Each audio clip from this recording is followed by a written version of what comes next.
Os destaques da semana entre os julgamentos do plenário do Supremo Tribunal Federal, você confere aqui na TV Justiça.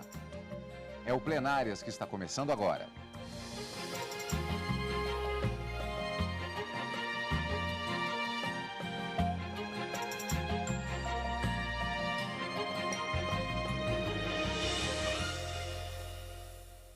Sessões dos dias 19 e 20 de fevereiro de 2014. Karina, eu tenho a impressão que, embora tenhamos muitos processos que foram julgados, mas um ponto de destaque, com certeza, é o início, efetivamente, do julgamento dos chamados embargos infringentes na ação penal 470. Na semana anterior, nós tivemos a ação penal, os embargos infringentes citados e julgados, mas em termos de recursos que foram apresentados. Os embargos propriamente ditos começaram a ser julgados esta semana. Na semana passada, o que veio a plenário foram agravos regimentais contra a decisão do ministro Joaquim Barbosa, que não teria conhecido desses embargos infringentes, reafirmando a tese que o Supremo já decidiu, por maioria, de que para a apresentação desses chamados embargos infringentes, da forma como prevista no regimento interno do Supremo Tribunal Federal, são necessários pelo menos 4 votos favoráveis ao réu, ou seja, 4 votos pela absolvição. Então, na semana passada, o que se discutiu foi justamente aquelas situações de que condenados que não tinham alcançado os 4 votos insistiam na tese de que pela legislação processual penal haveria a possibilidade de conhecimento dos embargos. Ultrapassada essa fase, pautado para essa semana, na quinta-feira, os embargos infringentes, propriamente dito, daqueles condenados que tiveram 4 votos favoráveis no crime de formação de quadrilha.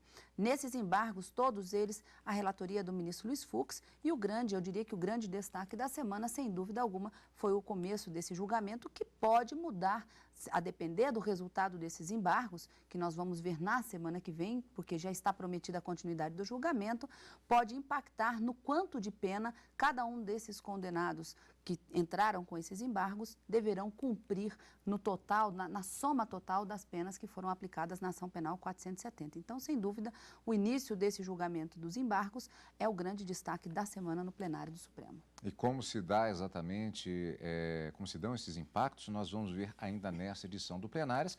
O início do julgamento dos embargos infringentes foi na quinta-feira. Primeiro, vamos conferir os destaques da sessão plenária da quarta-feira, dia 19 de fevereiro, do Supremo Tribunal Federal. Os ministros analisaram um recurso extraordinário contra acórdão do TJ alagoano, que entendeu que um candidato não deveria ter sido eliminado do concurso público que prestou para o cargo de agente de Polícia Civil do Estado de Alagoas. Para a defesa do impetrante do recurso, havia inconstitucionalidade no edital, que teria prejudicado o candidato, aprovado na primeira fase e desclassificado na segunda. O procurador do Estado de Alagoas defendeu que o candidato não foi prejudicado pelo edital do concurso, que era bem claro em suas especificações. O Estado de Alagoas promoveu o certame para a Polícia Civil do Estado no ano 2001 e no seu edital previa que de uma determinada etapa do concurso para a seguinte, só ultrapassaria essa fase aqueles que se encontrassem dentro do dobro do número de vagas ofertadas, o que não é o caso do recorrido, e em razão da qual ele entrou com mandado de segurança, querendo declarar a inconstitucionalidade da cláusula de barreira.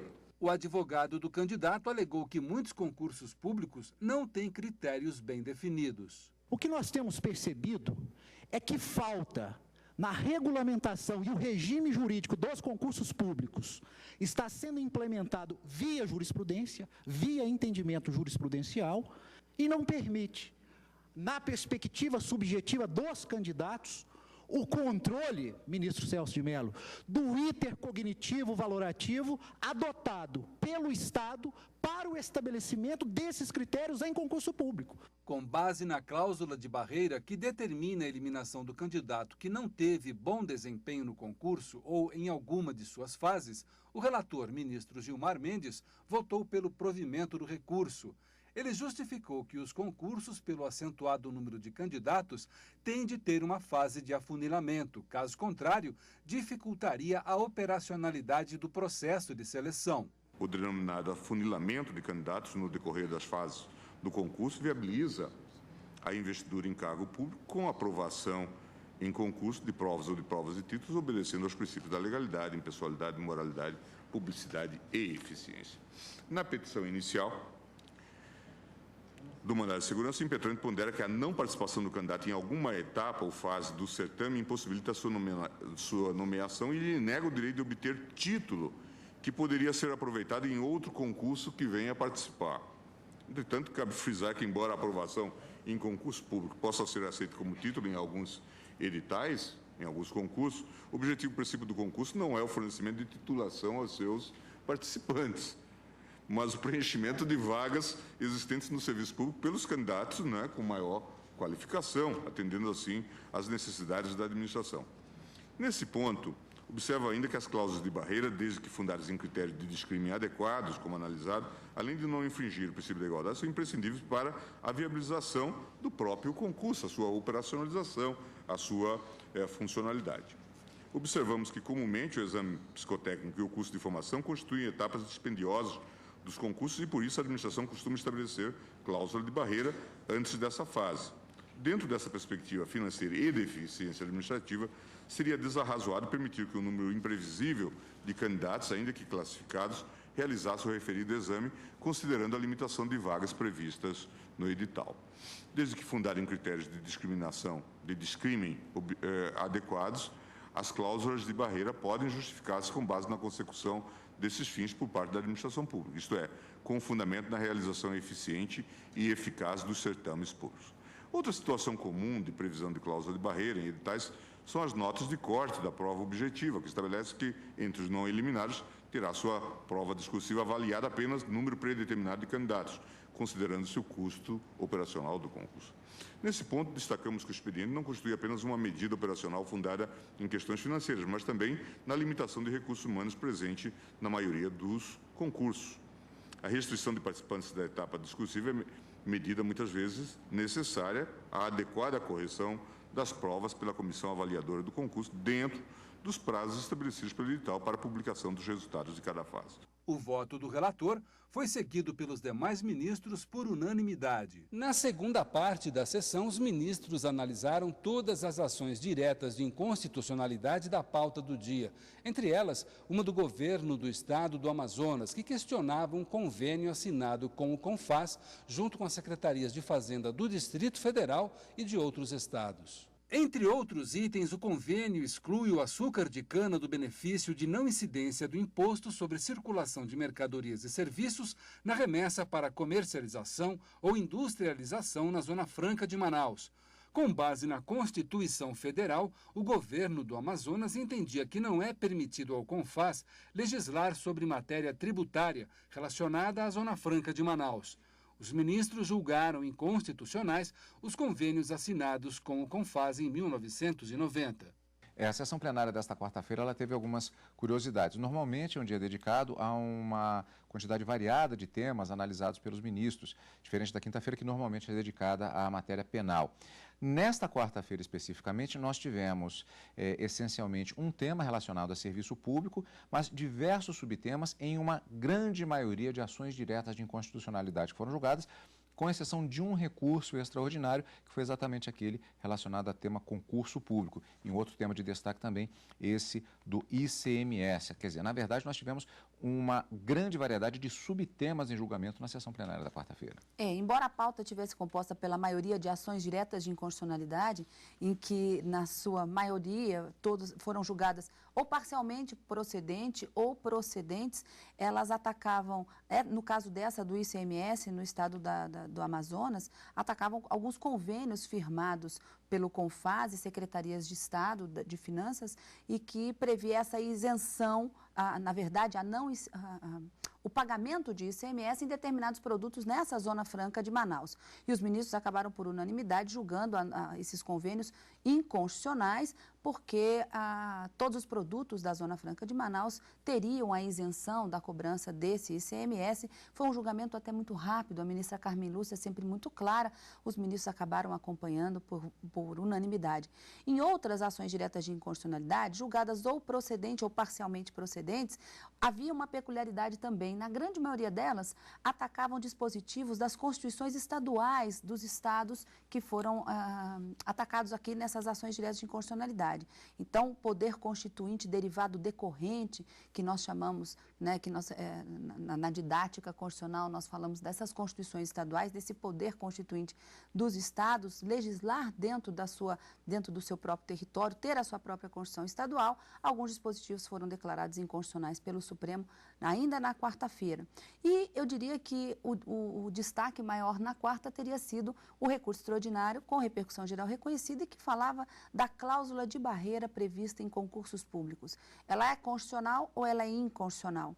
No recurso, o que se buscava, na verdade, era derrubar uma decisão do Tribunal de Justiça do Estado do Alagoas que dizia que essa cláusula de barreira feria, sim, o princípio da isonomia e, portanto, seria inconstitucional. Mas os ministros, também por unanimidade, um julgamento que foi bastante rápido também, acabaram julgando a cláusula constitucional e necessária justamente por conta da grande quantidade de pessoas que acabam querendo entrar no serviço público e essa cláusula de barreira, ela vem ao encontro das necessidades da eficiência do serviço prestado pela administração pública.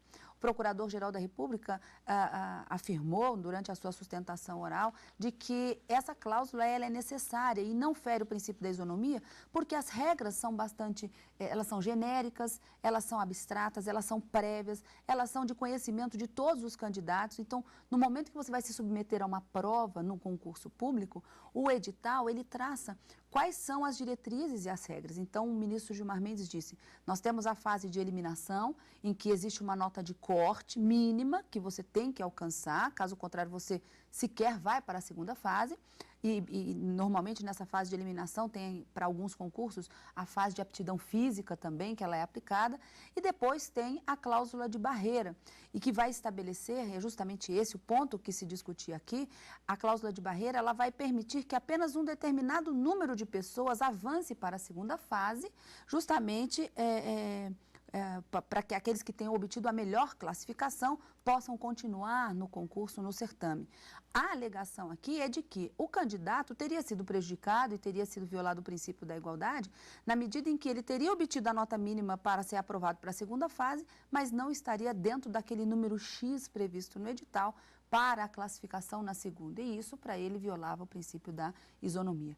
Os ministros confirmaram que essa cláusula de barreira é necessária e ela não fere de forma alguma o princípio da isonomia por conta de vários outros princípios que estão atinentes e pelo grande número de pessoas que pretendem ingressar no concurso público. Confirmada, portanto, cláusula de barreira em concurso público é absolutamente constitucional. Além da constitucionalidade, como se tratava de um recurso extraordinário com repercussão geral reconhecida, também é uma decisão que vale, portanto, para processos semelhantes que questionem a mesma coisa. Exatamente.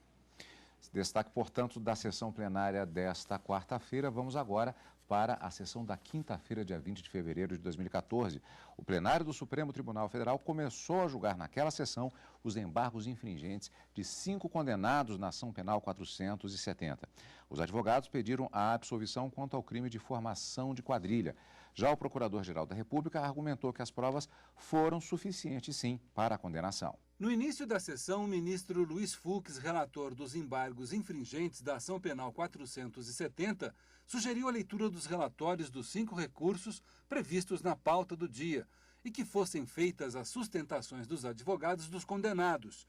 O relator propôs ainda que fossem julgados primeiro os recursos relativos aos crimes de formação de quadrilha. Obedecendo à regra de que os embargos infringentes têm como objeto de cognição da Corte a matéria objeto da divergência, nós temos aqui, basicamente, a discussão acerca do tema do crime de quadrilha, a sua tipificação à luz dos elementos enumerados pelo Código Penal. A Corte e os advogados concordaram com a proposta do ministro Luiz Fux e a sessão teve sequência com as sustentações dos advogados de defesa.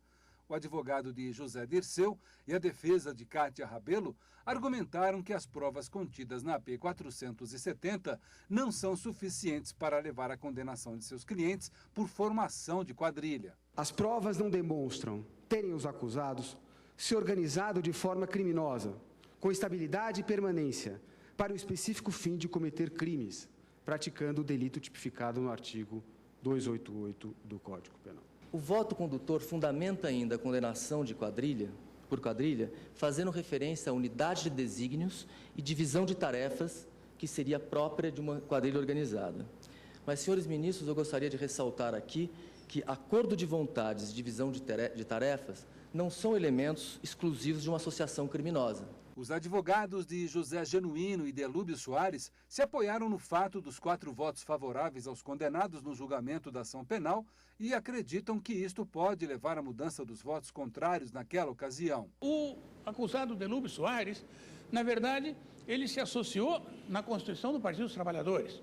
Se depois contou com a colaboração de Marcos Valério para viabilizar os recursos com os quais, segundo esta Corte, teria corrompido parlamentares, isto foi mera coautoria, isto foi mera coparticipação. O Procurador-Geral da República, Rodrigo Janot, fez a sustentação do Ministério Público contra cada um dos condenados e lembrou que nos autos são consistentes as provas que apontam a prática de crime de formação de quadrilha. Crime de quadrilha é crime formal que independeria até mesmo da prática de crimes subsequentes, bastando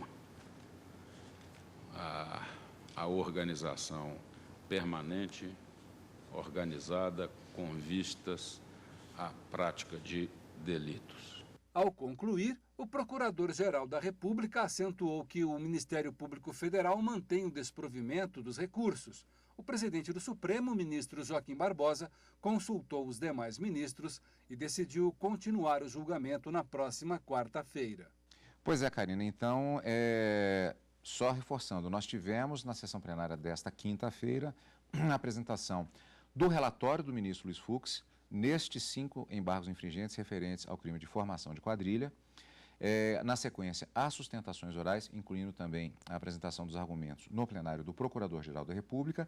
E o que ficou, em termos de continuidade destes 5 processos, foi o voto do ministro relator e a continuação da votação dos embargos infringentes. Agora, existem outros embargos infringentes também, referentes a outros crimes. Isso. Tudo isso, existe uma expectativa de desenvolvimento durante as sessões da próxima semana. O ministro Luiz Fux, ele sugeriu que os votos fossem proclamados na semana seguinte, em havendo a possibilidade, ou não sendo esgotados os temas, ou não sendo concluído o julgamento na quarta-feira, há uma expectativa de que na quinta esse julgamento ainda seja retomado. Mas nós teremos, acredito que até antes do Carnaval, considerando que na semana que vem nós já temos essa circunstância, nós tenhamos já uma confirmação da procedência ou improcedência desses embargos. E qual é a grande expectativa? Na grande maioria desses embargantes que alegam a violação da própria Constituição, de que a sua condenação não seria justa, eles foram condenados, na grande maioria, por 2 anos e 3 meses pelo crime de formação de quadrilha. O que isso implica na prática? A redução da pena deles. Então, caso eles sejam absolvidos pelo crime de formação de quadrilha, aqueles que tiveram condenações acima de 8 anos cumpririam a sua pena no regime semiaberto, porque cairia para menos de 8 e mais de 4. Eles hoje já cumprem essa pena, já existe uma execução provisória da pena, eles no regime semiaberto, mas que, confirmada essa condenação, eles passarão, e transitado em julgado o processo, eles passarão a cumprir a pena no regime fechado, que não possibilita essa saída para o trabalho ou para o estudo, no regime fechado. Então, para a defesa desses condenados, é absolutamente imprescindível que haja um êxito nesse julgamento para que esses 2 anos e 3 meses, 2 anos e 11 meses, sejam afastados da condenação para que eles possam continuar a cumprir a pena nesse regime semiaberto, já que parte da pena que já foi confirmada, já houve trânsito em julgado em relação aos outros crimes, corrupção ativa, corrupção passiva, peculato, lavagem de dinheiro, enfim, eles possam continuar a cumprir essa pena nesse regime semiaberto. Então, esse é o impacto da decisão do Supremo, que promete ser para a semana que vem, na quinta-feira, na votação acerca desses embargos infringentes. No máximo na quinta-feira, né? Porque no máximo na quinta, exato. Inclusive, até uma sugestão que foi apresentada foi no sentido, e foi acatada pelo plenário, foi no sentido de que houvesse a convocação de uma sessão extraordinária na manhã da quinta-feira. Ou seja, o tema deve ser retomado, o julgamento deve ser retomado na sessão plenária da quarta-feira, já convocada a sessão plenária da quinta-feira pela manhã, tem sessão também plenária do Supremo Tribunal Federal na tarde da quinta-feira, normalmente está prevista. Se eles não conseguirem deslindar esse julgamento na sessão plenária da quarta, haveria então a confirmação da convocação da sessão plenária da quinta pela manhã, dando-se continuidade, portanto, ao julgamento, na expectativa de que antes mesmo do carnaval, do feriado de carnaval que teremos logo na semana seguinte, já haja um deslinde, um encerramento do julgamento destes embargos infringentes. Vamos acompanhar na próxima semana, você vai acompanhar ao vivo, inclusive, esses julgamentos aqui na TV Justiça, no Direto do Plenário, os destaques, claro, também no programa Plenárias, como em todos os nossos finais de semana. Então, portanto, já tem um encontro marcado nesse sentido na semana que vem, haja ou não sessão na parte da manhã da quinta-feira. Outro destaque da semana aqui no Supremo Tribunal Federal foi a primeira audiência pública promovida pelo Conselho Nacional de Justiça. Durante 2 dias, representantes dos mais variados segmentos do direito apresentaram propostas para melhorar a prestação de serviços na Justiça. O aperfeiçoamento legislativo voltado ao Poder Judiciário foi o tema da terça-feira, fechando o encontro. No começo da tarde, os expositores deram seguimento ao debate sobre o aperfeiçoamento legislativo voltado ao Poder Judiciário. As disparidades nos índices de desenvolvimento humano em regiões do Norte e Nordeste foram discutidas pelo vice-presidente da OAB do Ceará. Ele ressaltou que nesses estados mais pobres da federação está a maior taxa de congestionamento da justiça. São os estados, senhoras e senhores, mais pobres, com mais dificuldades, com menos estrutura, com a pior distribuição de renda, com maiores índices de violência e menor qualidade de educação e desenvolvimento humano. Esses locais clamam por justiça mais célere, portanto, carecem de uma atenção diferenciada na implementação das estratégias. A execução fiscal também foi tema de análise na audiência. Para o representante da Associação dos Procuradores do Estado de São Paulo, é necessário alterar os caminhos para diminuir o litígio na execução fiscal. É gravada com um grau de ineficiência muito alto, né? Podemos dizer, talvez, que o índice de recuperação da execução fiscal gira em torno de 2%.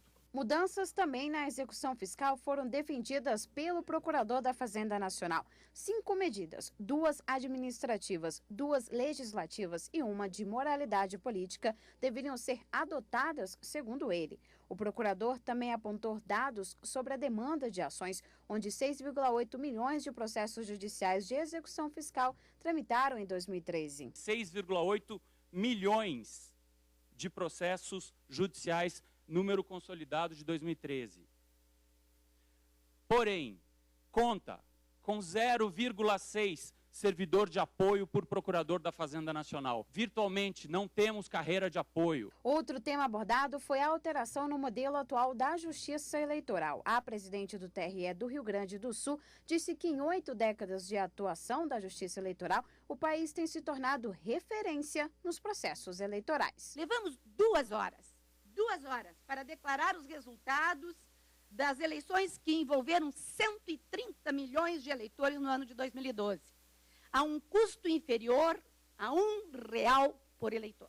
Pela manhã, no começo da audiência pública do Conselho Nacional de Justiça, o advogado-geral da União, Luiz Inácio Lucena Adams, destacou as principais dificuldades da execução fiscal. Segundo ele, os processos são longos, pouco efetivos e a situação precisa ser mudada. Entre as alternativas para solucionar os problemas estão mudanças na lei de execução fiscal, conciliações e protestos de certidões da dívida ativa. Uma vez localizado o devedor,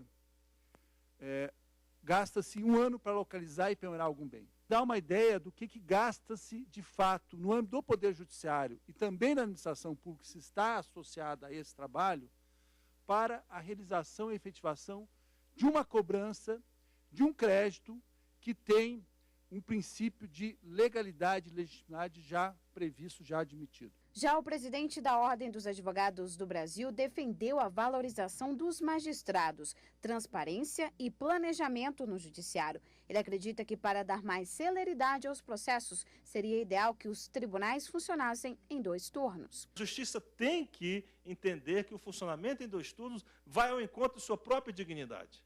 É uma decisão do CNJ que apoiamos. Outras audiências públicas já têm perspectiva e data marcada para acontecer, inclusive sobre matérias que são afeitas ao plenário do Supremo Tribunal Federal. E você acompanha sempre aqui pela TV Justiça. Assim como na semana que vem, estaremos acompanhando, como sempre, os julgamentos do plenário do Supremo Tribunal Federal. Tanto no direto do plenário, quarta e quinta-feira ao vivo, e no final de semana com plenárias. E por aqui nos despedimos do nosso programa Plenárias de hoje. Obrigado pela companhia e continue conosco na TV Justiça.